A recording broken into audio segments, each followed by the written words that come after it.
You had that third failure in a row. Did you think, I need to pack this in? Never.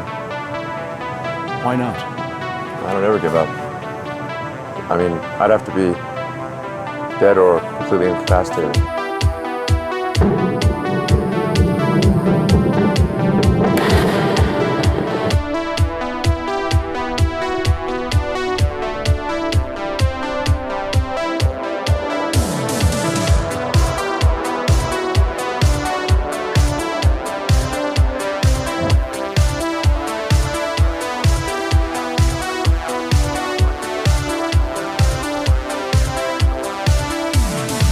There are American heroes who don't like this idea. Neil Armstrong, Gene Cernan have both testified against commercial spaceflight in the way that you're developing it, and I wonder what you think of that. I was very sad to see that, because those guys are, those guys are heroes of mine, so it's really tough. I wish they would come and visit and see the hardware that we're doing here. And I think that would change their mind. They inspired you to do this, didn't they? Yes. And to see them casting stones in your direction. It's difficult.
probably not the guy that most people would bet on.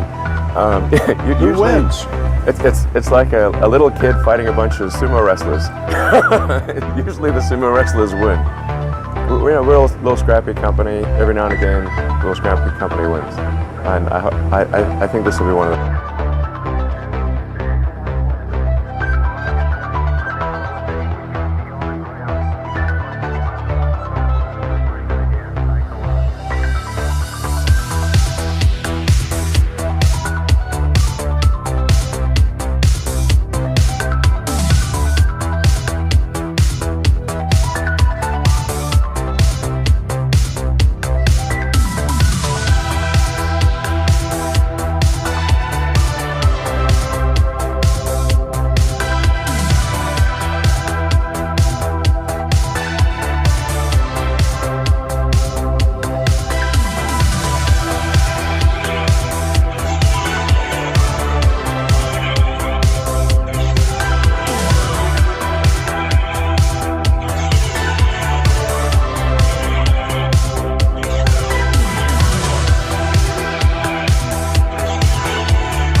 Everyone from the Doge community that's in here tonight, I want you to listen to me very carefully. Right at this moment, I want you to stop what you're doing. Even anything else you might be doing, we'll have in the stream. And I want you to look. I want you to look at that computer screen monitor or that TV screen in front of you with that thumbnail art and my voice coming through to you right now. And I want you to understand one big, simple, epic concept. We are going to win. We are going to win. We are going to win. We've got the Doge momentum. Can you dig it? Maybe have some fun. I mean, there's a good chance that crypto is the future currency of Earth. Right. And then it's like, well, which one is it going to be? Like, what would be the most ironic outcome? That the currency that was invented as a joke, in fact, becomes the real currency. Right. Wow. No, absolutely. To the moon. To the moon. When you had that third failure in a row, did you think, I need to pack this in? No. Why not? I don't ever give up. Hey, what's going on, guys? What's going on there? Guys, this is your man, Real Deal, Steele, coming to you live for a special late edition on this hump evening. Happy hump evening, guys. Just give me a moment. I will be pulling up a chart there for you guys. Sorry about that. Just a little bit of an oversight. Let me get those candles on the screen for you. That's a little bit better. Great to see you guys. Wow. Do we have some exciting news that came down the pipe today, and we're going to get to all that and so much more. But before we get started, if I could ask you to just smash that like button. It takes a split second of your time. It doesn't cost you a dime. It's the number one thing you can do to help a new emerging channel like this get up and through those tricky YouTube algorithms. Get more people on this. We grow this channel like we grow the Doge to the moon, Mars, and beyond. Yes, indeed. Can you dig it? Who do we got in the chat tonight? We've got William Hatfield, Swift Pilot, 7-1, me, you, Sanu Garcia, welcome. Think you're new. Smoking Mirror, welcome. I think you're new too. Zombie Doge Army, Jason Huffman, Casanova, Gone 1848, Alan Schneider, Abstractus Artemis, Bang Stun, Daniel, who else? A bunch of other names up there. I overlook Crypto Tank Girl, Larry Ramirez, Hump Deezy. List goes on. Welcome one, welcome all. You are watching Steven Steele Live. I am Steven Steele. We have so much to get into tonight. I'm feeling all right. Out of sight. Who do we got? Abstractive Artemis kicking things off with the first super chat of the night. I love it. Thank you so much, Abstractus, for the $5 super chat with the nodding Shiba Inu sticker. I appreciate that. Thank you so much, guys. Thank you so much, guys. It's great to have you. And obviously, if you feel compelled to super chat anywhere throughout this broadcast, that's hugely appreciated for all the time and efforts put in. And lastly, we do offer memberships now. We've been doing lots of members-only streams. It's been a really good time. So if you don't want to miss out on that and all the other exclusive membership content, you can just click the link pinned at the top of the chat to become a member. It's easy breezy, couple clicks and you're there. There's 3 different tiers of membership to choose from, and the entry level is only $4 a month. $4 a month. We got Marcus coming in from Germany. Good to see you, Marcus. Good to see you guys. Great to see you guys. Awesome. So as indicated by the title of this video and by the thumbnail art, the awesome thumbnail art that Steven Steele always brings to you guys. I do feel weird dressing myself in third person, but I kind of do it out of self-parody. There is just major news. The Dogecoin Foundation has not only returned. The Dogecoin Foundation has not only returned, ladies and gentlemen, as if that's not great enough news in and of itself, because it really is. It really is. But it has returned with Ethereum's legend, the brilliant mind. Vitalik Buterin is now the advisor of the Dogecoin Foundation. Wow, amazing. This comes courtesy of Yahoo Finance. The Dogecoin Foundation is a nonprofit organization that aims to support the development of the coin through advocacy, governance, and trademark protection. Has been re-established. The foundation boasts some well-known members, board members and advisors, including Ethereum co-founder Vitalik Buterin, who is serving as the foundation's blockchain crypto advisor. That is awesome. So just to be clear, Vitalik Buterin is now serving as the Dogecoin Foundation's blockchain crypto advisor. Just amazing news. Incredible. That's incredible. Jared Birchall, a representative appointed by influential Dogecoin supporter Elon Musk. By the way, did you catch that? Did you guys catch that? This is the first time I've ever seen Elon Musk not only not referred to as Tesla CEO or SpaceX and Tesla CEO Elon Musk.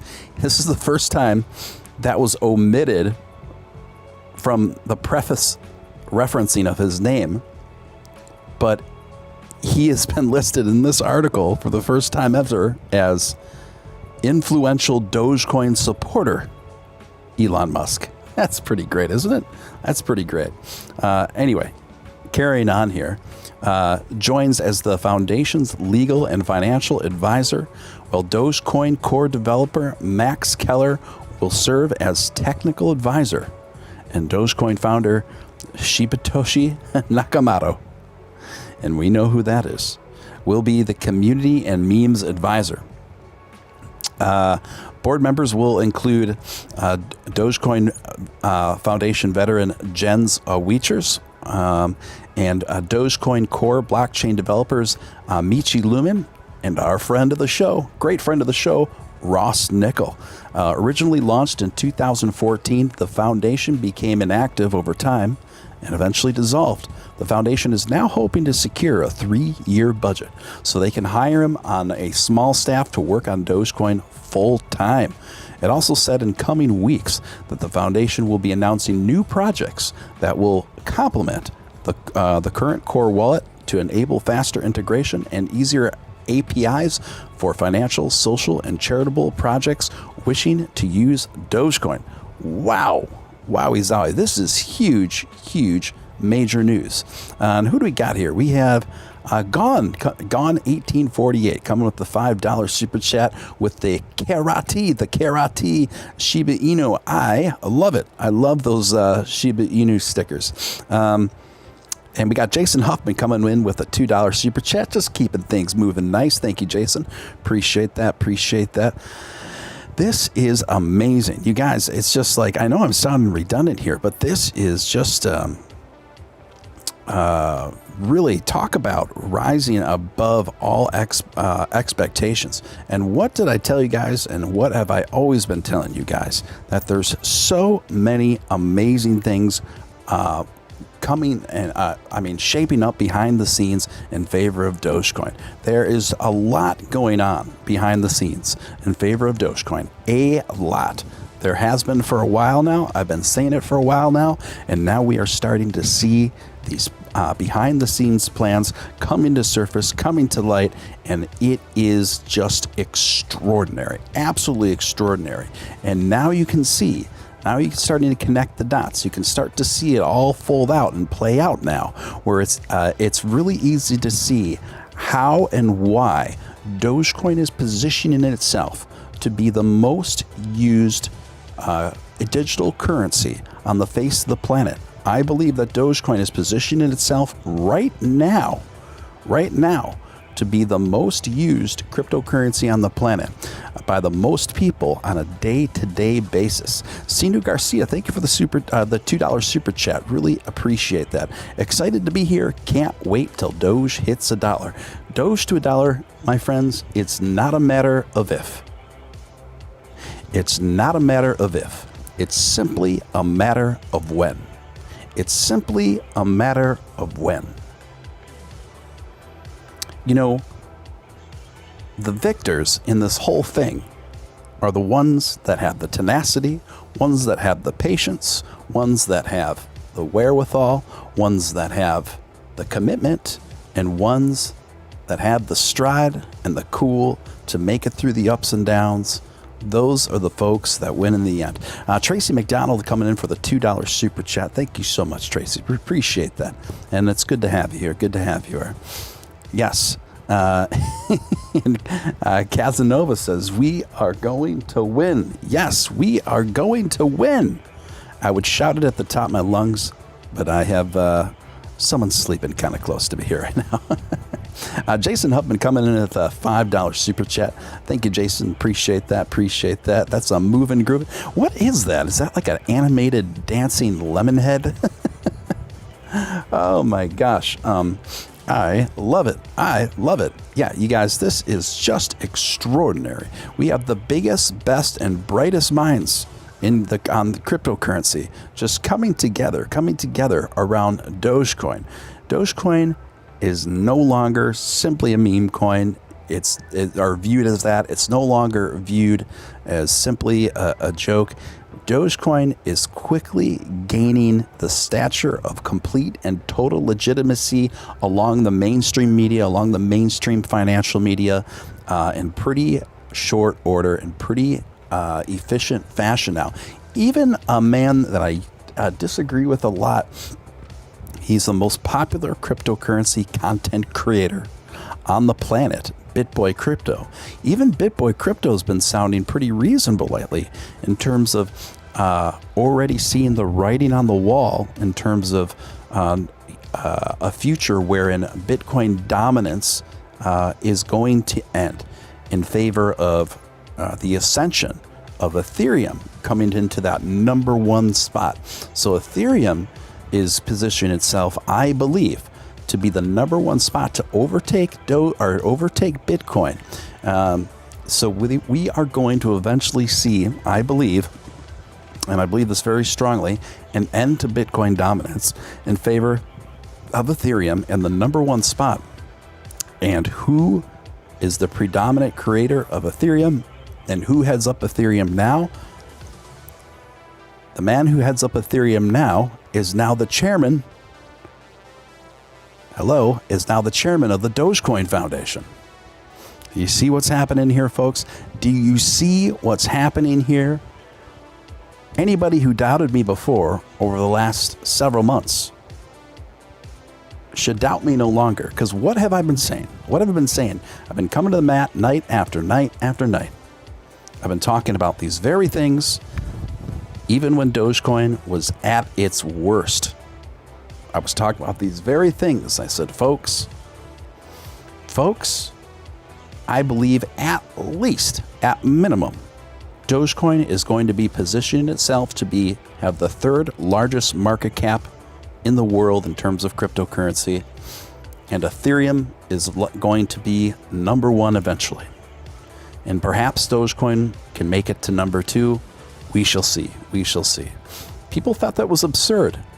Many people thought that was absurd that I would say that. Particularly when I was saying that about 4 or 5 months ago, they thought it was absurd. But it's not sounding so absurd anymore, is it? It's not sounding so absurd anymore. You see what's happening. It's all coming together. It's all beginning to make sense. It's all coalescing. It's just an extraordinary time to be alive. This is an extraordinary moment in cryptocurrency history, in Ethereum history, in Dogecoin history. Here's another angle on it from Hypebeast. Hypebeast. Reestablished Dogecoin Foundation adds Ethereum founder and Elon Musk rep to its advisory board, creating a manifesto that embodies the motto, do only good every day. The newly reinstated Dogecoin Foundation announced recently that it was revamping its organization and adding a number of high-profile crypto experts to its advisory board. First established in 2014, the foundation aims to sponsor Dogecoin developers and support the development of Dogecoin blockchain. The foundation also hopes to expand the scope of the Dogecoin ecosystem and wants to make it easier for outside organizations to utilize its technology. We believe the success of Dogecoin is through global adoption and utility, and the intent to focus on projects that increase Dogecoin's uptake at a grassroots level, the foundation said in a statement. The foundation holds the Dogecoin mark and the Dogecoin logo and will maintain them for the community. Isn't that wonderful? Isn't that fantastic? You know what, guys? You know what?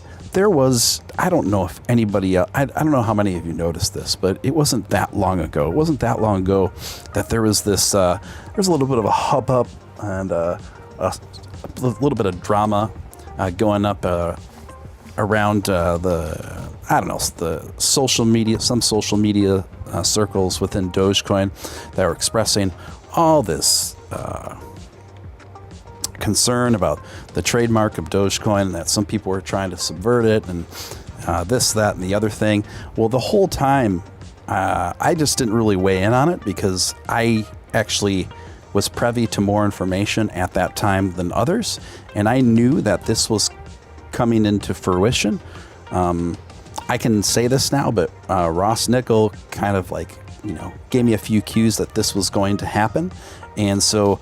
And I knew that I already knew that pretty much that the foundation was going to hold the mark and the logo and take care of them to ensure them for full community use and all that stuff. So, it's just a good learning lesson. And it's a good learning lesson to not get caught up in every whim, every rumor, every little allegation and theory that usually comes from a small amount of people with big mouths.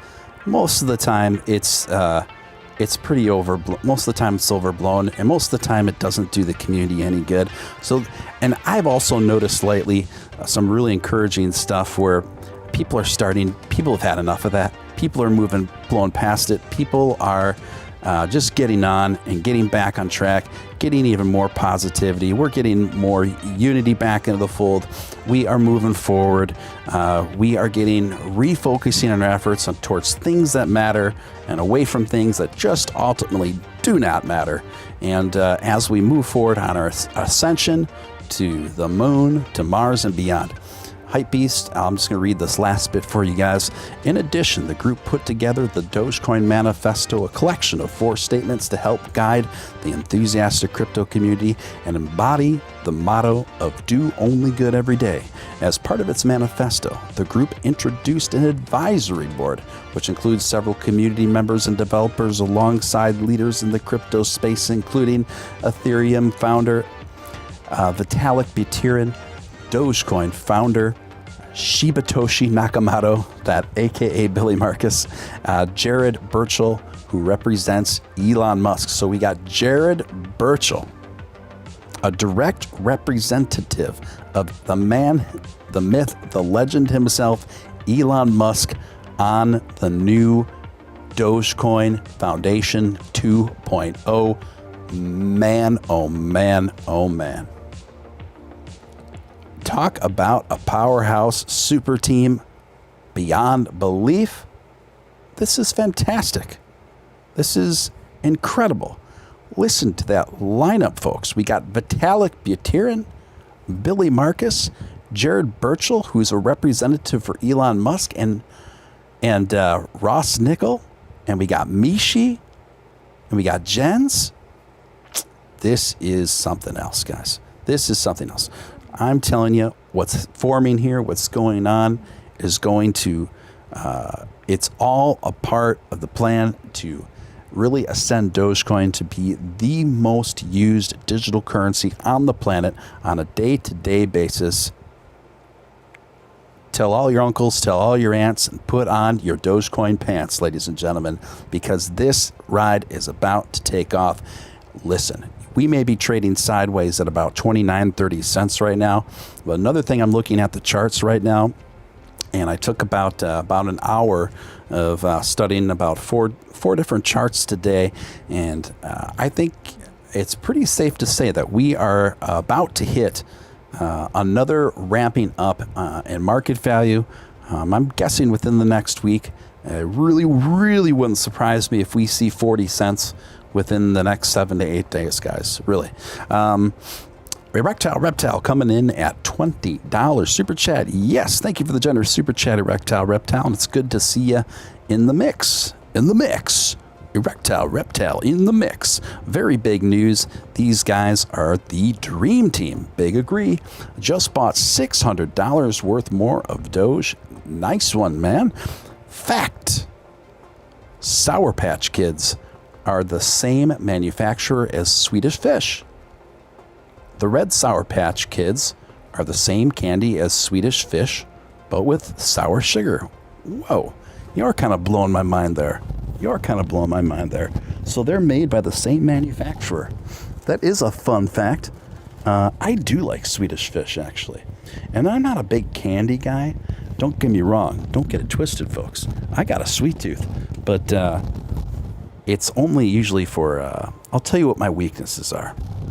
My only weaknesses for being a sweet tooth are anything that involves classic Oreo cookies, chocolate, a good quality chocolate chip cookie, and lastly, dark chocolate with sea salt. Hold on, I gotta plug my computer in. It fell out.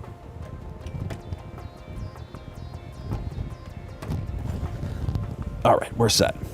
Yeah, so those are my only temptations as far as sweet tooth stuff goes. But I will say, the Swedish Fish, I can take a Swedish Fish now and again, man. I don't know, something about they got the balance on that thing right. But let's see, Sour Patch Kids are the same manufacturer, Swedish Fish. The red Sour Patch Kids are the same candy as Swedish Fish. That makes sense. That would make sense, and that is a truly fun fact from our man, Erectile Reptile. We got Jonathan Marino coming in with a $2 super chat. Thank you, Mr. Marino, and good to see you. Don't bet against the Dogecoin, sir. I believe it. I receive it.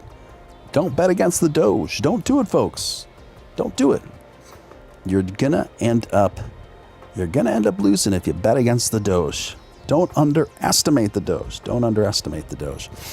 And I'm gonna cover one more angle on this story, guys, before I go to something else. And this is through Crypto Potato. Yes, Crypto Potato is a news source. Dogecoin Foundation rebooted. Elon Musk's associate Vitalik Buterin among advisors. Dogecoin has a new foundation behind it, and it has huge names such as Vitalik Buterin and a direct representative of Elon Musk on its board. The foundation was originally a nonprofit in 2014. And now it has moved up to be the 7th largest crypto with a market capitalization of $41 billion. $41 billion. Meanwhile, 7 years after the Dogecoin Foundation was birthed, the core developers have relaunched along with a heavyweight team.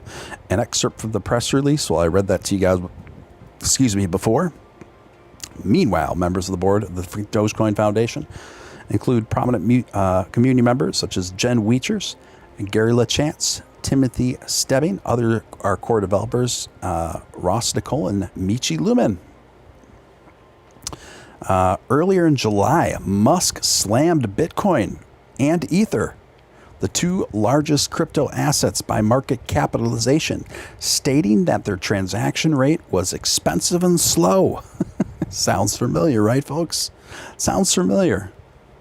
What has your man Steele been telling you? I've been saying this since I've been doing this show. He's absolutely right. However, the tech billionaire suggested that Doge could be a better alternative for faster transactions and minimal fees. Yes, indeed. The entrepreneur also briefly put Doge eyes on his profile picture on Twitter. Yes, we remember that. Musk also revealed that he owned Bitcoin, Ethereum, and Doge. Yes, so Elon Musk is a Doge holder. He's also an Ethereum and Bitcoin holder, as am I. Let's see what's going on in the chat now. Alan is hungry again. Thank you for sharing that, Alan. Hey, yo, Steve, can we get a Doge? Well, I don't do it in the same fashion as Matt Wallace, but and I can't really yell. I'm going to wake people up here, but I'll just say Dogecoin to the moon, rated PG-13. All right, how about that? Not going to lie, I really like the cheesecake from Fazeli's. However, that's spelled Italian place when I was a kid. I'm not sure which chain you're referring to there. I've never been the biggest cheesecake fan, honestly. It's a little bit too heavy and dense for me.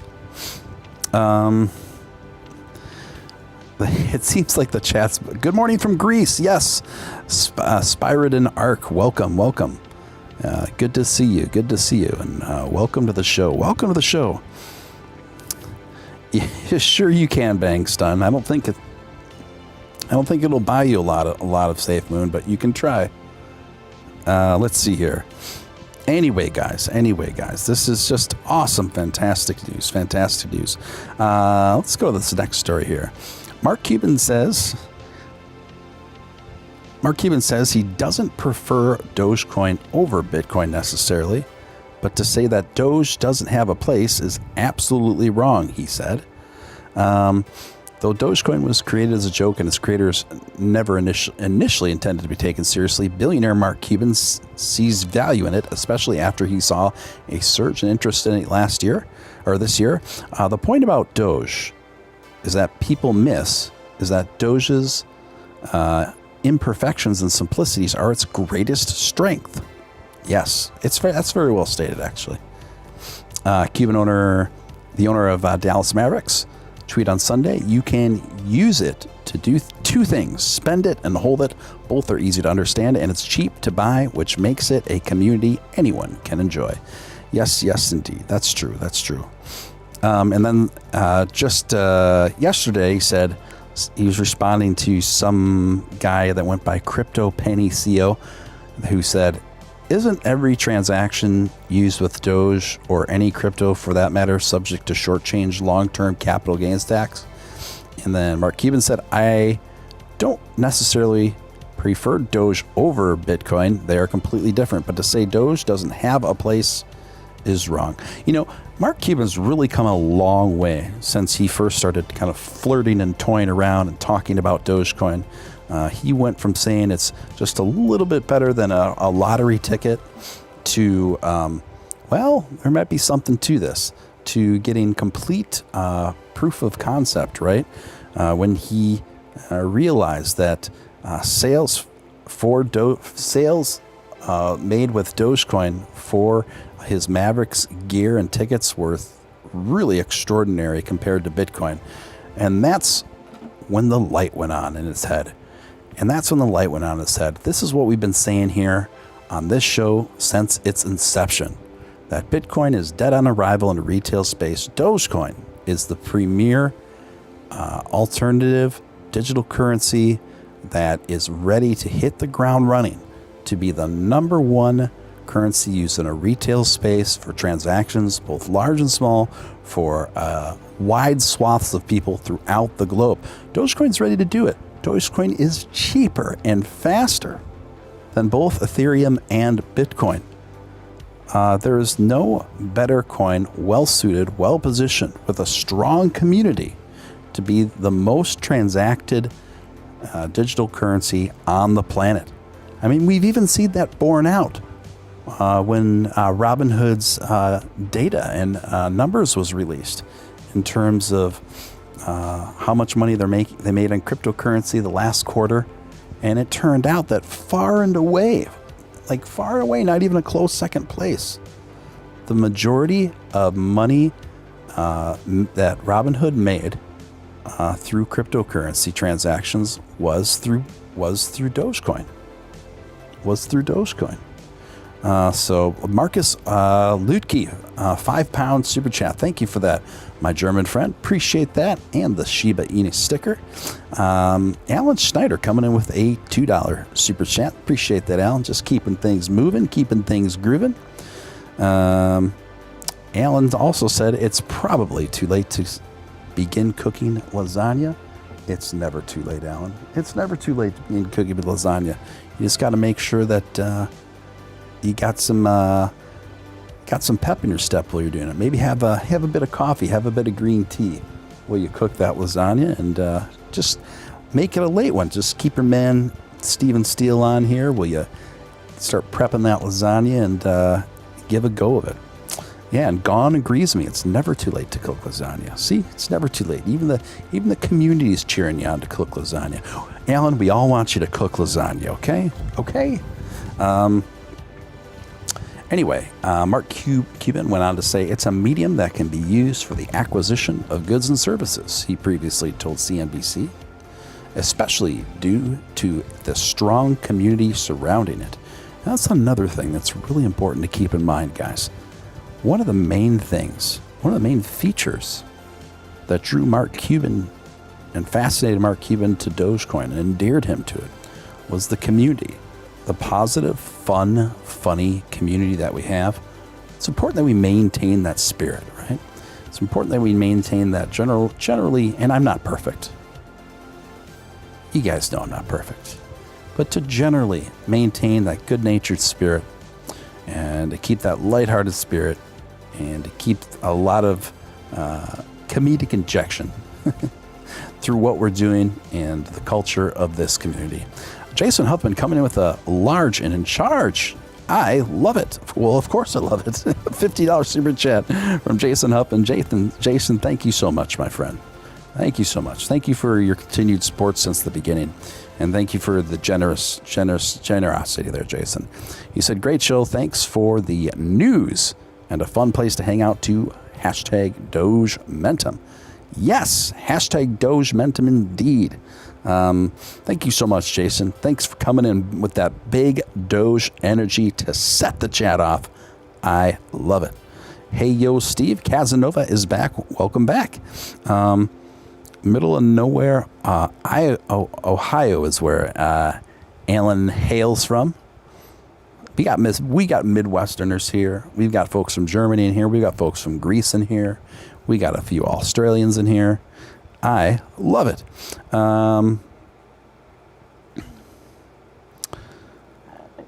Let's see. Yeah, that's about it for that article, guys. That article. Let me get to the next thing on the block here. So, as I was telling you guys earlier, through my technical analysis today, and I conferred with Nick Balls recently about this as well. But it seems that we are getting ready, and with this, we are just in a bit of a consolidation and a bit of a pullback here. But I think it's going to be followed by a slingshot forward, guys. And I don't think it's too far away. And everything that I'm seeing shows I'm going to guess, and this is just my educated guess, prediction, but I think Dogecoin is going to find itself around 40 cents within the next 7 to 8 days. 40 cents. I think we're going to see a big slingshot forward here, not only on Dogecoin but the entire market. So yeah, look for that. And so I think we are in for another real bullish stream of excitement. And I think it's going to be within the next 7 to 8 days. 7 to 8 days. Here was an interesting article that came out this afternoon, courtesy of Bazinga. If you had $5,000, this is interesting. It's an interesting question too. Interesting name and concept for an article. If you had $5,000, would you put it on Dogecoin or Ethereum right now?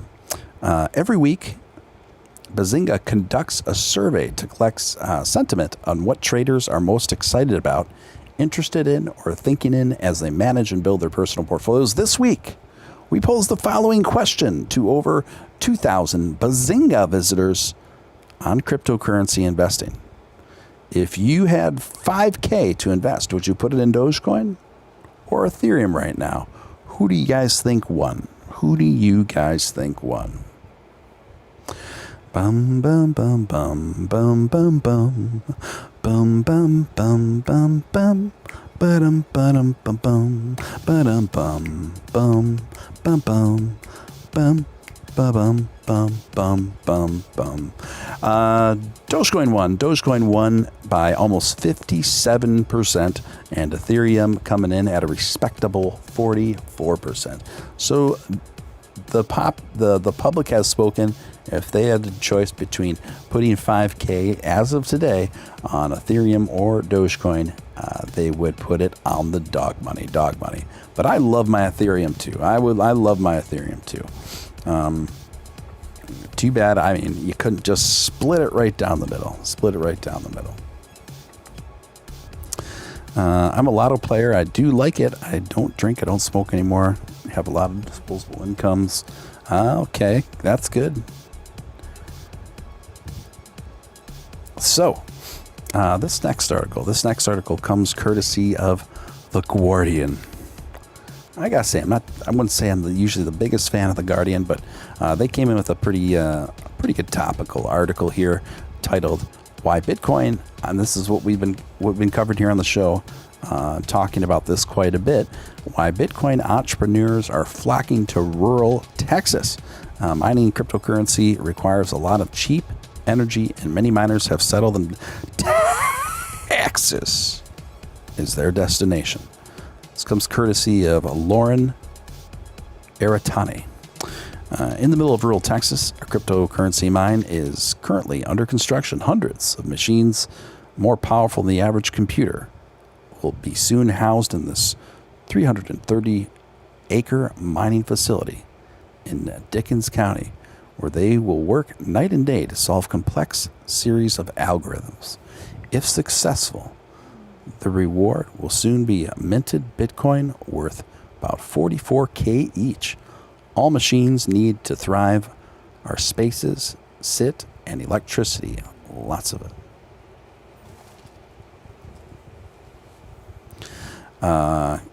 Kevin Bradle, Dickens County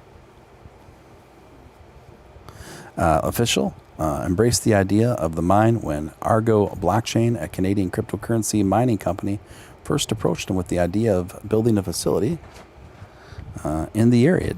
Dickens County, population 2,300, is mostly improved pasture and grassland. It's wide open rangeland. It's cattle country. So it kind of just goes on and on here talking about this. But here's another kind of good meat of the article here. We've seen a good combination of political will with the reality of the electricity market in Texas that have led people to start building there, said Josh Goodbody. Man, Imagine having that last name. Hi there. I'm Josh Goodbody. Josh Goodbody, Chief Operating Office of Curado, or Q. I don't even know how you pronounce this digital asset company. Qredo. Qredo. So Josh Goodbody, Chief Operating Office of Curedo. I would not want to have the name Josh Goodbody. I would not want to have the name Josh Goodbody because that's a lot of pressure, folks. That's too much pressure. Way too much pressure. Especially as you're getting on in age. And you know, the longer you get on in age, the harder it is to keep that good body. And geez, I mean, imagine if you just kind of, like many of us do, we'll have our seasons, right? We'll just kind of let ourselves go a bit. All of a sudden, like, you're getting a little bit of a belly. You know, you indulged in a little too much Ben and Jerry's over the winter. And your last name is Goodbody. And then people are looking at you every time you pull out your name. The first thing they do when they see that your name's Goodbody is they check to see if you're living up to your last name by looking over your profile. And then if you come up short, man, everywhere you go, you can't escape that. You can't escape that. And not to mention just the inherent, inevitable comedic reaction most people are going to have to that. No, sir. No, sir. I do not want to have the name Stephen Goodbody. No way. Right now, I'm a little bit closer to Stephen Dadbody. Okay, I got Stephen Dadbody. I'm much more Stephen Dadbody than Stephen Goodbody. The Audio Freak says my name is David Fatbody. Oh man, this stuff really writes itself. It really writes itself, doesn't it, folks? It really writes itself. Let's see here. Too many 40s and cheeseburgers for the Audio Freak. Are 40s still like a big thing?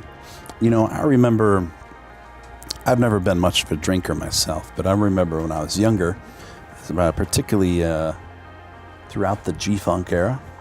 Remember the G-Funk era? Anyone old enough to remember the G-Funk era? It was funk on a whole new level, where the rhythm was the bass and the bass was the treble. So, yeah, there was a lot of consumption of the 40 ounce back then. I just didn't know if it was, I mean, I know they haven't gone anywhere, but is it still like a thing that's referenced as regularly? I don't think so. I don't think so. Anyway, so this is something we've been talking about a while, guys, is just what have I been telling you? When the Chinese government really cracked down on Bitcoin mining in America, I mean, not in America, in China. That would be really weird and not very cool if the Chinese government started cracking down on crypto mining in America. I think we'd have a big conflict of interest there. But in China, I said, hey guys, this is a silver lining. This is a silver lining because we are going to see an absolute explosion in Texas for cryptocurrency mining, Bitcoin mining, Dogecoin mining, etc. And now we've seen the data starting to come in. We've seen people really starting to set up shop en masse in good old Texas crypto mining. We're mining crypto in Texas. So I'm excited about it. You should be excited about it too. I really think that over the like I said, over the next 12 months, I think we're going to see, continue to see an absolute explosion. I think the good old USA is going to become the cryptocurrency mining hub epicenter to the entire world. You just watch, and the effect that it's going to have on market value, of the crypto market, I think is cannot be understated. Cannot be understated, folks. I see that. That's an old one, abstractus. That's an old one. I like. There's so many of those. He really starts getting into Bart Simpson territory, doesn't it? Okay. Let's see here. Let's see what the next story I have here for you guys. Let's see here.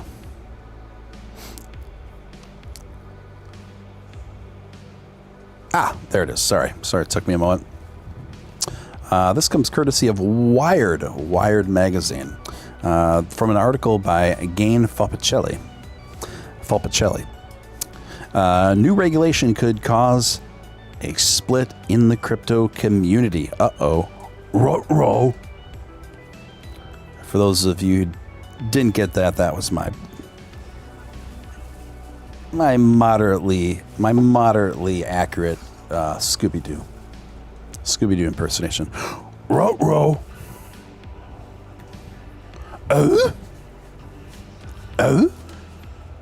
Saggy? And just as I say that, just as I did that, now my own Doge has got in my face and is licking my face. So apparently that is the Scooby-Doo. Scooby-Doo is actually the language of dogs. Yeah, it works. She's licking my face right now. Yeah, so there you go. And then you got Shaggy, the old school, the original Scooby-Doo. The original Shaggy voice was played by Casey Kasem. Hey, Scoob! Zoinks! Hey, Scoob, buddy, old pal! Zoinks! But I don't think that my Shaggy is as good as my Scooby-Doo. What do you guys think?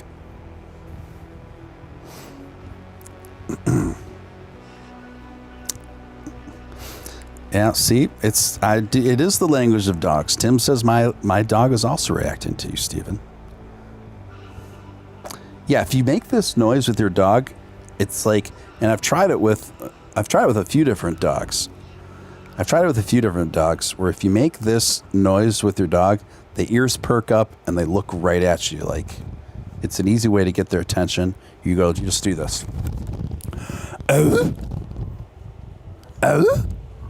It works honestly, it works every time. Your Shaggy is better than my Shaggy.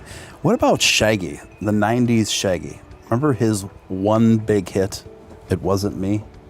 And it was basically like just like this song about a dude that just gets caught banging another dude's wife. And that went on to be just like a pop hit. It was about a dude that got caught banging another dude's wife, and then when he gets caught, he's like, "Oh, it wasn't me. It wasn't me. It wasn't me. It wasn't me. I banged her here. I banged her there.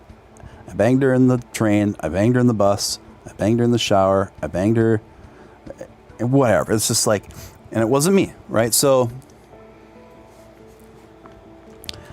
the thing that's so funny to me about that is I used to DJ weddings. Now, I wouldn't say DJing weddings was the most enjoyable experience for me in my DJing tenure, but I kind of just added it to my lexicon of DJ services that I offered. I DJed nightclubs and I DJed while I was on tour, but then I got into wedding DJing for a little while too, and I did it a lot for a couple of years. Just because the money was really good and it was really consistent, but it's a lot of stress, man.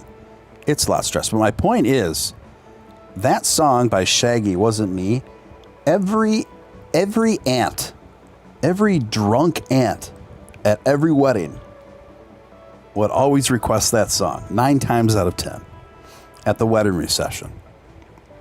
And so that is like a wedding reception go-to, which is really ironic. Because here 2 people are celebrating their matrimony. And they're all dancing and going crazy to a song about a man getting caught banging another man's wife.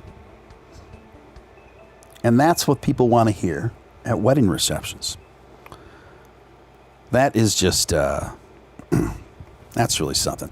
Hey, yo, Steve, can you do a Bernie Sanders voice? Oh, man. You know, I don't know if I don't think I can. I think I'd really butcher that. You know who does a really good Bernie Sanders is Larry David. Larry David, when he was on SNL. That was one of the only things I really liked on SNL the last few years. But Larry David as Bernie Sanders was really good. He was like, Super PAC? I don't even own a backpack. Thought that was a good line.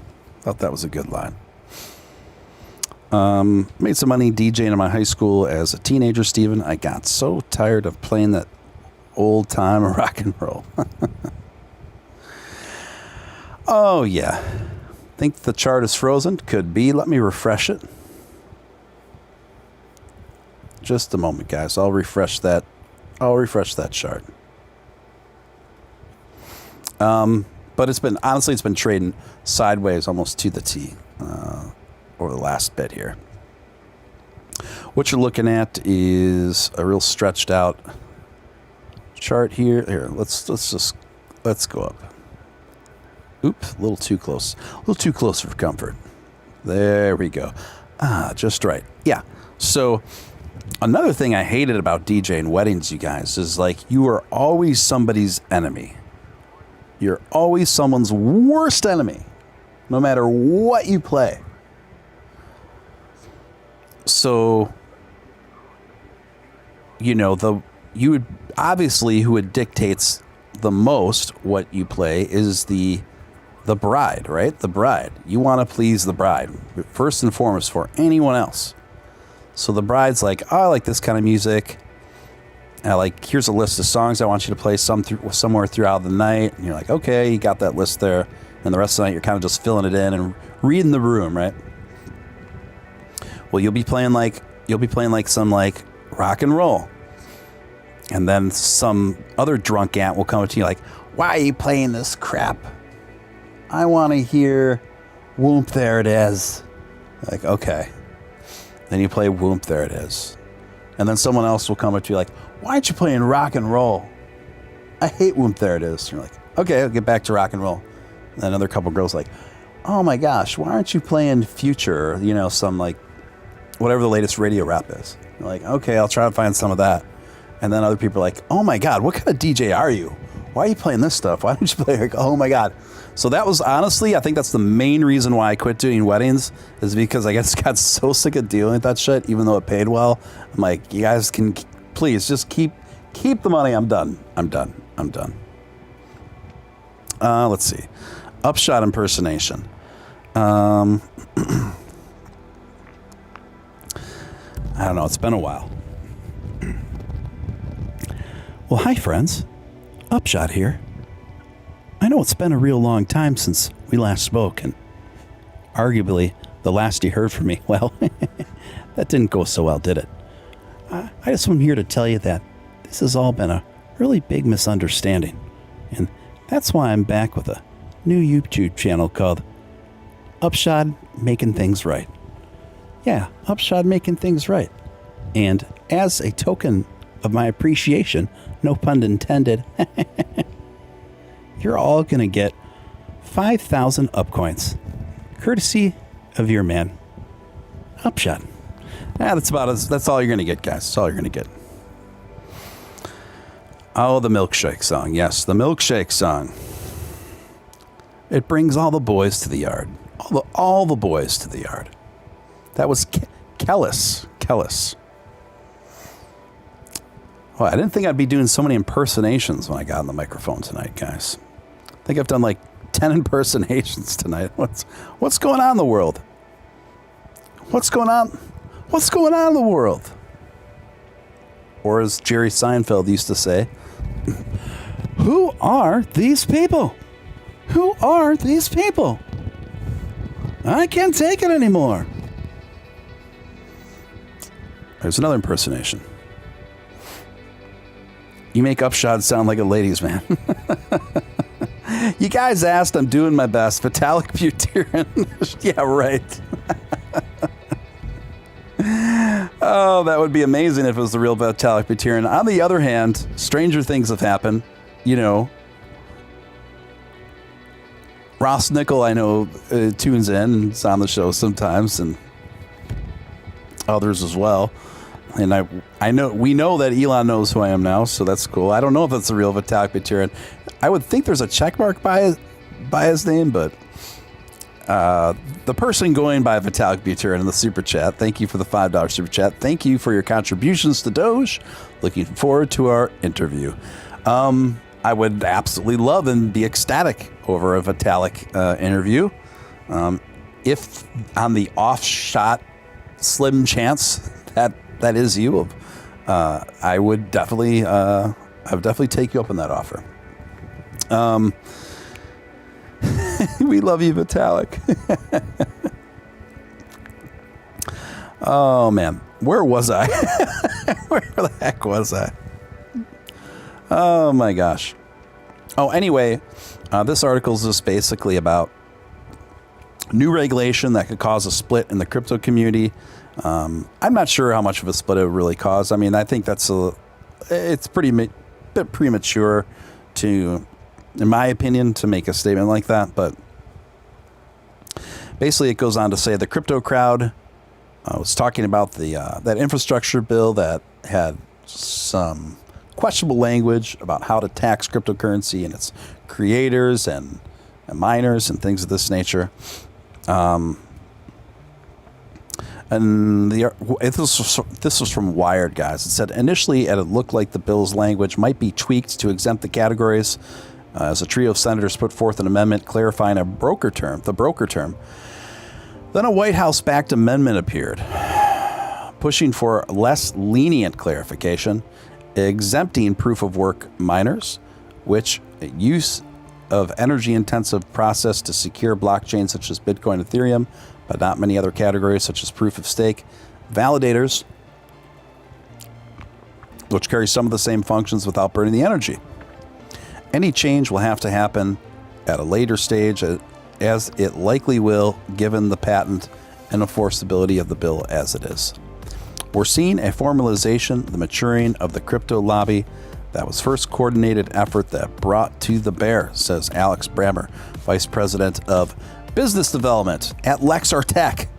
Organizations like the Blockchain Association, the Texas Blockchain Council, and Chamber of Digital Commerce are certainly going to continue their work. It kind of summarizes with this, and then I'll give my thoughts on it. It says, is big crypto lobby going to spend time and energy trying to protect the DeFi sector? On one hand, it doesn't need to. Bitcoin is already well established under U.S. law as a commodity, so I don't think anything changes, Kalasar says. But on the other hand, it might be in its best interest to keep protecting the wider ecosystem. You might want to be making sure that it's really a community effort rather than just sort an industry effort to fully institutionalize, because you don't want regulation driving that wedge between the groups. At the end of the day, what do we want? At the end of the day, what do we want? Vitalik Buterin coming in again. Because you didn't believe me, I'm going to have Tech Lead do it. Bye. Vitalik, no. Vitalik, no. Vitalik, don't be so rash, my friend.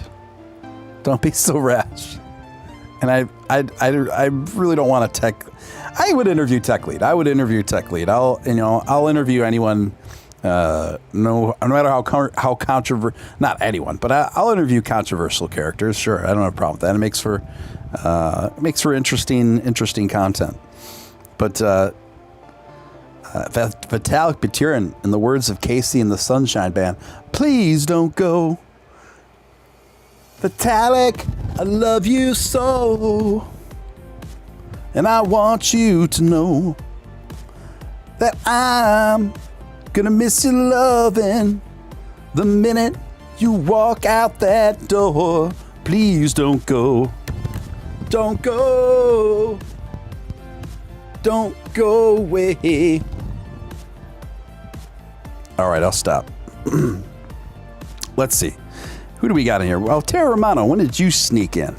Hey, Stephen, what movie clips are in the intro, are in your intro and outro for YouTube? Oh, wow. There's a lot, you know, there's a lot of clip editing. There's, in the outro now, I use, towards the first half of that video, there's some pivotal clips by a really obscure 80s B movie, like science fiction movie called Cherry 2000 or Cherry 3000. And it's a cool movie. It's about a guy in the future who has an android wife and she malfunctions and he's fallen in love with her. So then he goes on a quest. And the thing is to get the replacement parts for his broken android wife, because she's no longer manufactured. She's an older model. So he has to go through this crazy quest to the far reaches of the seedy black markets and stuff like that to get the right parts to repair her. And then I think like he ends up, it's kind of predictable. I'm not gonna give you any other spoilers, but I think it's pretty good. And then another movie on my outro is the original Tron, a little bit on the speeder bikes, the original Tron, and then trying to think what else on there. That's in the outro. The intro, I'd have to rewatch everything that's on the intro, but I'll let you know. Yeah, Cherry 2000, not 3000. Sorry, I was going back and forth. Is it 3000 or 2000? I'm just catching up with the chat, guys.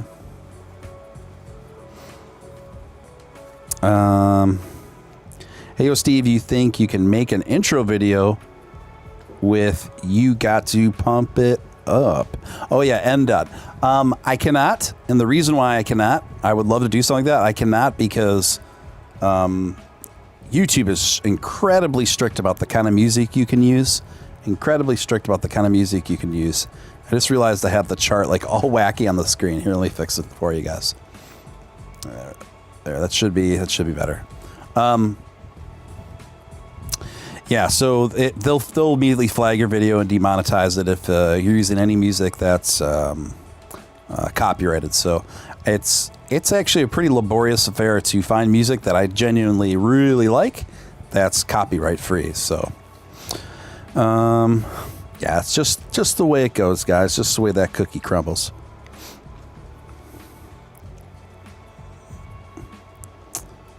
Here we go. And okay. So, in terms of cryptocurrency in relation to government regulations, I think we need to be I personally think we need to be really careful about this. I think that I'm not against regulations. I think there should be a very bare minimum in place that's currently not in terms of, I would like to see some provisions that,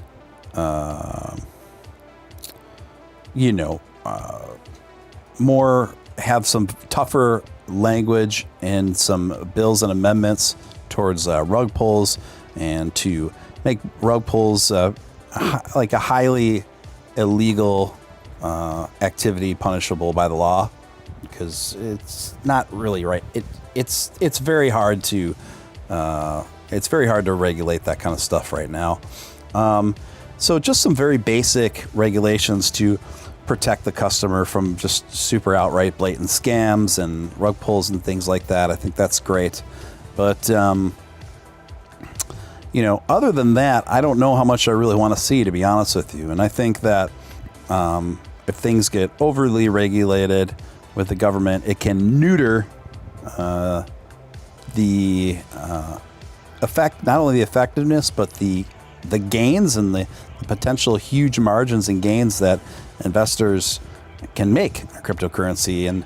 We don't want them getting in the way of that. We don't want them getting in the way of that. Miles G Investments. I don't know when he snuck in here, but he did. What up? Good to see you, Miles G. Miles G in the hizza. Steve, have you ever seen the original movie Cube? It's an awesome 1997 Canadian sci-fi film about a group that wakes up in a cube maze with deadly puzzles. No, I haven't, but I would be interested in seeing it, Kyle. Thank you for the suggestion. I love sci-fi, so I'm always looking for good sci-fi films that I haven't already seen. And I was really into, remember the Battlestar Galactica was around 10-ish years ago? The Battlestar Galactica series. I thought that was really quite good. Is there any other stories I didn't get to tonight? Oh, yeah. This article comes by Clean Technica, if you've heard of Clean Technica. And the article is basically covers... Sorry, I lost my notes here. Oh, there it is. Oh, by the way, before I get to that, something I came across today. There was this car, and I had heard of it, but I circled back to make sure it was true.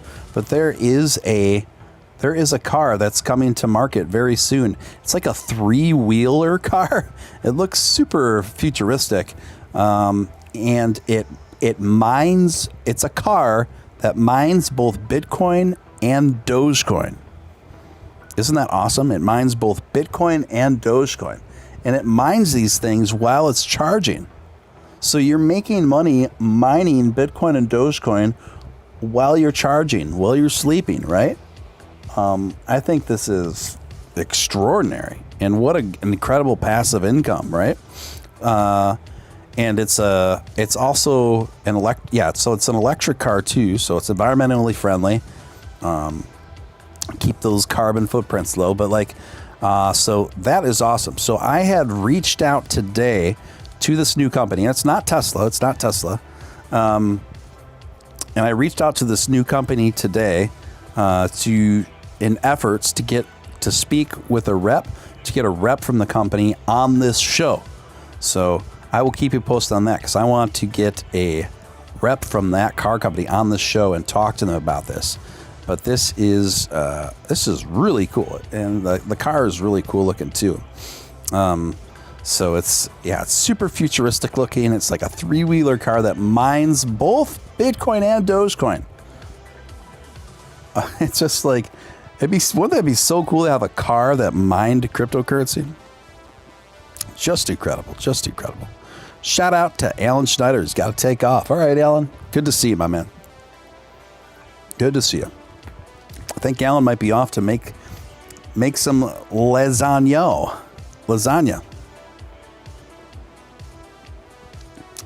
But anyway, let me get to this next article. That's what reminded me of it, because this is the same general topic here. And I think Clean Technica, I think I said Audio Technica before because I have a background in music, and that's like a old school company that that made turntables and headphones and stuff. But no, it's Clean Technica. And Clean Technica, you guys should check them out. They do a really good job at covering clean energy vehicles, Tesla, and just electric vehicles overall. And that's what they specialize in. So this article is titled "Media Complaints About Electric Vehicles Are Intentionally Misleading.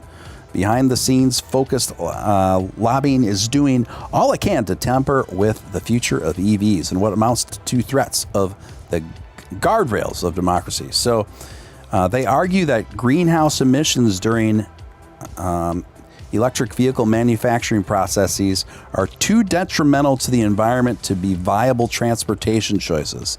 They describe how automakers can't figure out how to alleviate fires that break out unexpectedly in electronic vehicles.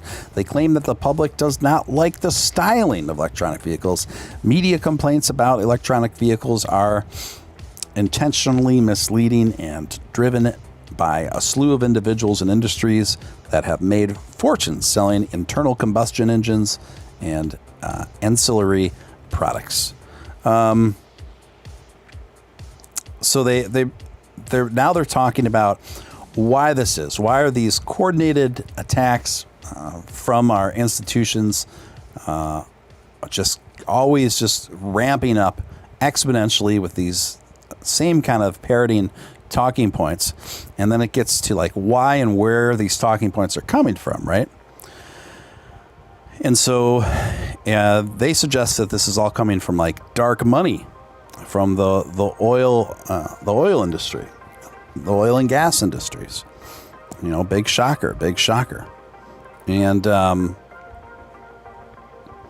Jane Meyer, author of Dark Money, was a recent contributor to The New Yorker. Her expose chronicled the most recent attempts to use FUD in the 2020 election. Although Donald Trump was foisted from office, efforts to continue to discount authenticity of it all. So then she says that that basically both parties are kind of in on it with dark money, with oil and gas to discredit Tesla and electronic vehicles. So that's just interesting. Same as it ever was, I guess, guys, huh? Same as it ever was. Hey, I got one more story here. Let me check it out.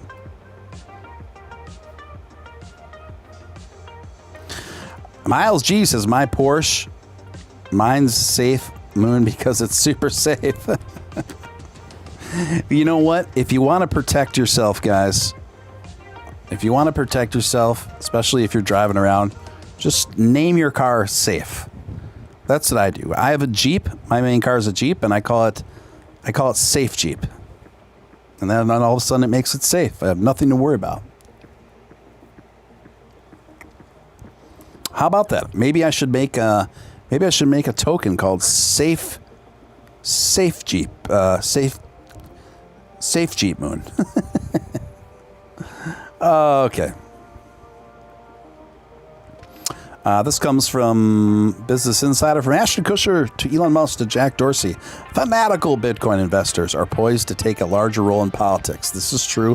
Crypto investors are poised to take a more active role in U.S. politics. In August, the cryptocurrency took a stand against a tax provision in the infrastructure bill. While the group was unable to amend the bill, the effort points to a future clashes in Washington. Yes, it does, and it should. It should. We've got Washington D.C. is full of super out of touch bureaucrats that don't even understand. They think blockchain is like a new trend in jewelry, and we need to elect people that have a good education, understanding of what cryptocurrency is, and what its potentials are, and someone that understands all the advantages in the integration of cryptocurrency going into the future. So it's just unfortunate that we have so many people in office that are so keen on legislating and regulating stuff. They don't even have the foggiest idea of what they're even legislating or regulating. Let's see. Elon Musk called the tax provisions hasty in a thread on the new tax rules that was started by Coinbase CEO Brian Armstrong, who called the policy disastrous. And Elon Musk agreed with the CEO of Coinbase by saying, "This is not the time to pick technology winners and losers in cryptocurrency. There's no crisis that compels hasty regulation." And then Jack weighed in too. If we can't strike the entire provision so we can have proper hearings and deliberations, then let's simplify the definition of broker and what that really means. Yeah, I agree. But I think the overall point of this is that, crypto advocates going forward they're not going to take this. We're not going to take this sitting down. And I think Washington's starting to realize pretty quickly that they better recalibrate if they not only wish to stay relevant, but keep their positions. So I think it's good that we put some healthy fear in them.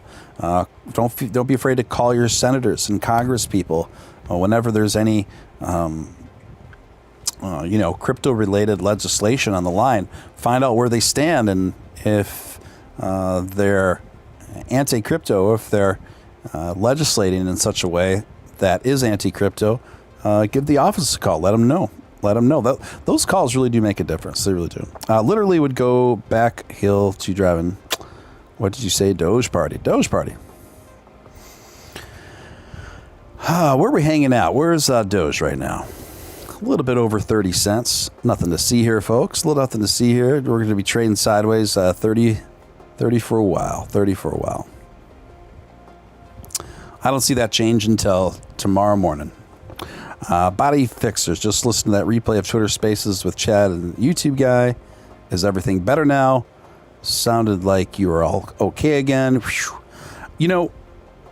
I didn't listen. I actually had a personal matter to attend to, so I didn't get a chance to check it out. All I will say in relation to that is there was a particular individual that had some misunderstandings and was consequentially spreading some rumors about me that were not true. They were fabrications. It was erroneous allegations that were not true, and consequentially, there were a few other people in the Doge scene that really handled themselves very poorly, and were very malicious to me and very mean to me, and have been very malicious to me over the past few months. And the reason why is because they were going off of the information about me from this person. Yeah. The thing is, and so the source of the information, this false information, he came forward today on Twitter and he issued an apology to me, saying he was sorry for spreading false information about me and that it was false information, and that he would like to apologize for those mistakes. And so I really appreciate that. So I don't want to focus on this. I don't have time to focus on that kind of stuff. So yeah, I'd rather move past. I'm quick to move past that stuff. But I will say, I will leave it at this. It's in the court of the other couple individuals that have been witch hunting me. They have been the source of their information about me. Just so they know, your source of information, the source of your misinformation about me is from somebody that admitted to being wrong and spreading false information about me. Now, he apologized. I will give it up to him. It was very big of him to do that. So I don't want to understate my appreciation for that. But so now it just turns to the other guys who have been very malicious to me. Okay, if they continue to spread nonsense about me, even after this has been public now and made known, whatever. But it is what it is, guys. Yeah, it's as far as I'm concerned, it's done. It's done. I don't have time. I don't have any time to waste on nonsense like that.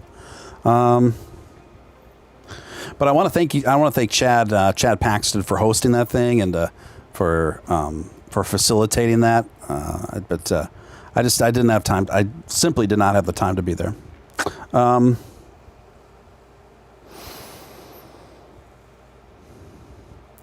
Alan, yeah. What are you gonna do, guys? Anyway, there's so much bigger and better things to focus on. And the thing is, since the show became more popular, I just became more of a target with some people, and a lot of this stuff too is just born out of some people's, I guess you'd maybe say jealousy, and then people, make up reasons for why they're attacking you, and it really doesn't have anything to do with the truth at that point. It just has to do with people's personal distaste for you. You know what I mean? And they're just looking for an excuse to express that personal distaste rather than it. So it really doesn't have any, in my opinion, situations like that rarely have anything to do with people seeking any sort of truth. Anyway, it's done. It's over. I don't know if there's anything else to get into tonight. Listen, I'm going to be back tomorrow night. And we will do it all again. Thanks for joining me on this late edition of Steven Steele Live. I really appreciate each and every one of you guys for coming out. This was awesome. I appreciate Swift Pilot, Body Fixers, Zombie Doge Army, Crypto Tank Girl.